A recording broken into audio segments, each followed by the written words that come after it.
Hugo, jeune influenceur, contemple son écran dans la pénombre de sa chambre. Les chiffres stagnent, les commentaires se font rares, et l'espoir s'effrite. Il se souvient des débuts, de l'excitation des premiers abonnés, des encouragements de ses proches, de la promesse d'un avenir radieux. Mais ce soir, la lumière bleutée de l'écran ne réchauffe plus son cœur. Un message mystérieux s'affiche soudain, signe ce contrat, et ton succès sera garanti. D'abord incrédule, Hugo hésite, se demande s'il s'agit d'une blague, d'un piège ou d'une chance unique. La tentation est trop forte, il accepte, sans imaginer les conséquences.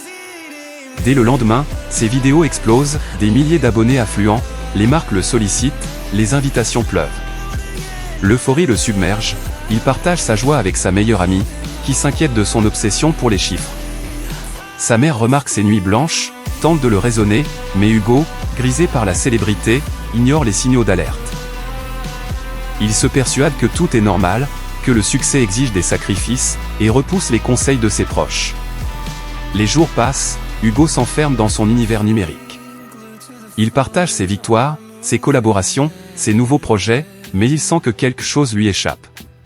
Sa meilleure amie s'éloigne, fatiguée de ses absences et de ses réponses évasives.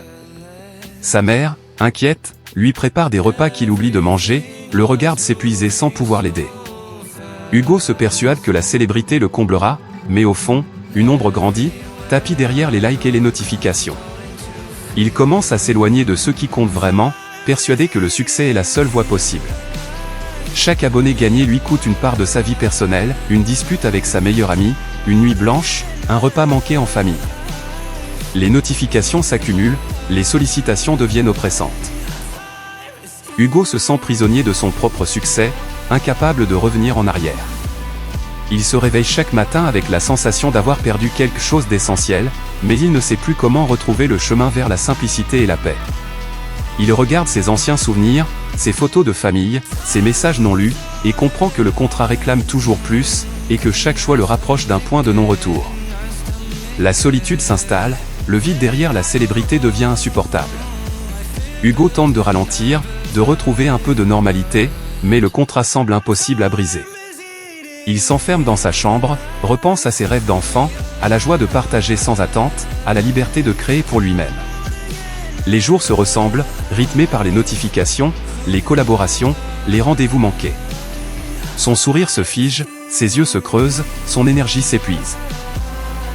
Il se demande s'il pourra un jour retrouver la paix, ou si le prix du succès sera de tout perdre, jusqu'à lui-même.